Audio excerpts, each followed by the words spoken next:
1966 Ford F100 short wheelbase pickup, 390, automatic. Let's take it for a test drive.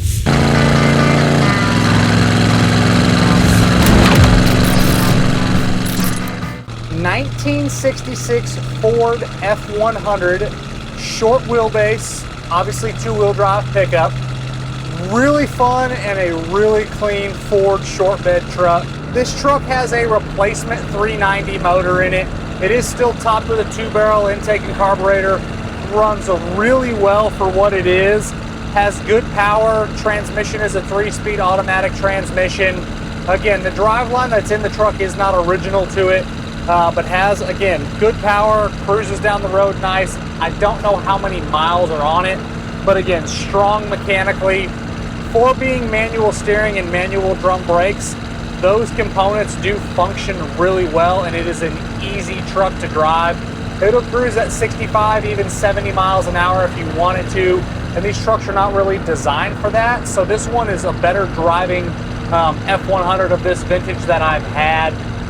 It is a non-AC truck, but it does have factory heat. On the interior, you have a really nice redone blue interior. Seat cover's nice, has aftermarket and replacement. I believe it's an 80/20 loop carpet and floor mats. Dash is painted to match the inside of the cabin. Same thing with the door panels. The black inserts on both sides of the door panels match the dash. Factory gauges for as far as speedo, fuel, and your temp gauge. The factory temp gauge is not hooked up, but you have an aftermarket oil pressure and temp gauge down below. And then you have a factory AM radio. The AM radio doesn't do anything, and again, the factory temp gauge doesn't work, but the one under the dash does.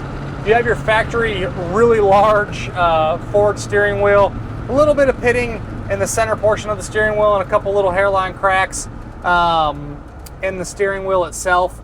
I will say, like a lot of drum brake trucks or drum brake vehicles, when you step on the brakes really hard, it tends to move around just a little bit. I would honestly suggest doing a power disc brake conversion on it.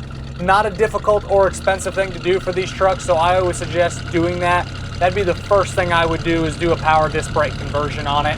But overall, interior wise, really clean. I didn't touch on it, but it has the cardboard style headliner. There is no dome lens. I would personally just take it out or replace it with a matching vinyl cover like the seat cover itself.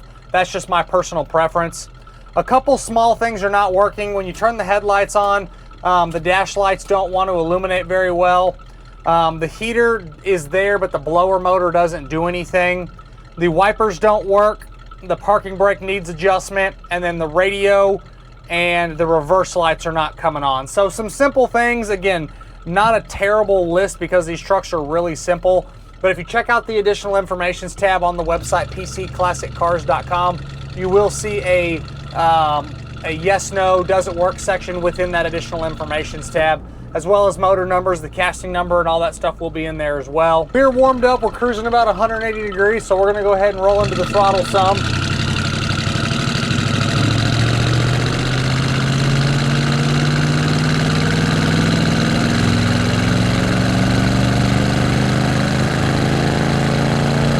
Yeah, that motor has really good power. Transmission shifts up and down through the gears.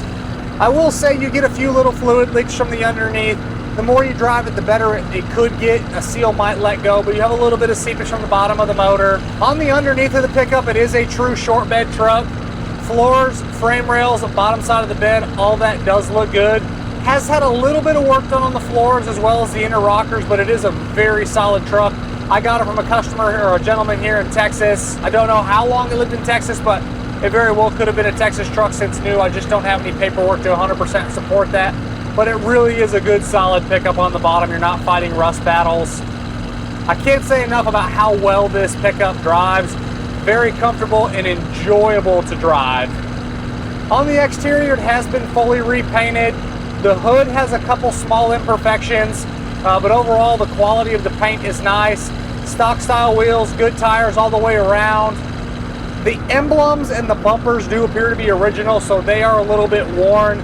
You'll see photos of all the imperfections along with the wheels and tires in that additional information tab on the website, pcclassiccars.com. I will say the side trim on both sides does appear to be original and has some little dings and imperfections in the trim. Really, really nice bed in the back. Spray-in bed liner, bed floor shows great. Inside of the tailgate shows great as well. Motor's got good power, shifts great. And there's that little bit of pulling from the brakes when you really step on it. It wants to go left a little bit and then it wants to go right.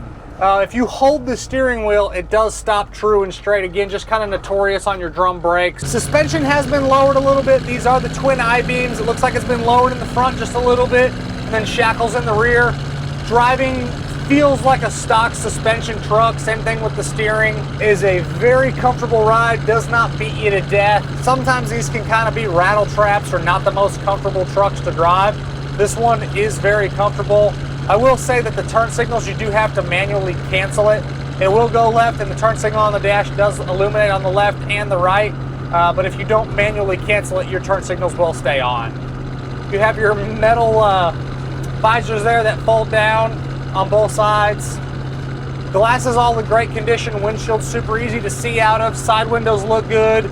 They do have the Ford embossing on all four of the side windows. Back glass is clean as well. Driving position's comfortable. Nothing's really out of place in here. Big old steering wheel, so even with manual steering, it's easy to turn. I will say, if you do not have it all the way up in park when you go to stop the truck and then go to re-crank it, if it's not all the way 100% in park, the truck will not start.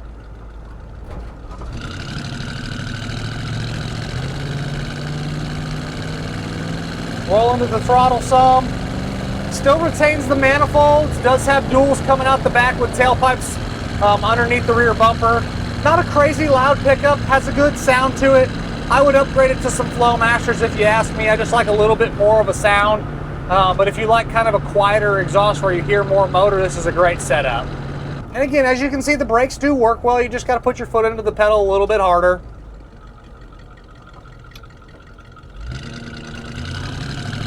In that engine compartment, it's really clean. Obviously, again, it has a 390 motor, not the original motor to the truck. Charging system's doing its job. No overheating issues. The radiator looks like it's been replaced at some point. Stays nice and cool. I've been driving the truck pretty hard and we haven't got over 185 degrees. It has good oil pressure. We're reading 61,266 miles. I don't know what the actual miles are on the pickup, but this is just a really cool F100. I don't get a lot of the Fords this body style. I really enjoy them. They're just expensive because if you want a lower one, they cost a lot more to lower than the Chevrolet, so I get a lot more of the Chevrolets. But this one being the two-tone with the blue interior, having the strong running 390, I would add vintage AC, do a disc brake conversion on it, and this would be an awesome truck to drive.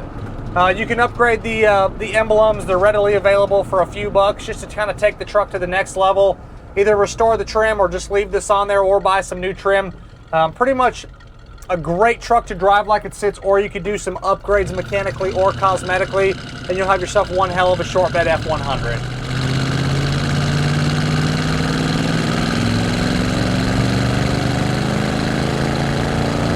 It's never a bad way to end a Monday when you're hopping in a truck like this and just going to cruise. It is super fun to drive. As always, I'm Mike. This is a 1966 Ford F100 short wheelbase pickup with a 390, an automatic transmission. From myself and everybody else here at PC Classic Cars, we appreciate y'all stopping in to watch another one of our test drive videos. Make sure you check out that additional information tab on the website PCClassicCars.com. Check out the content across all of the social platforms, and we'll catch you guys on the next video. Thanks again for watching.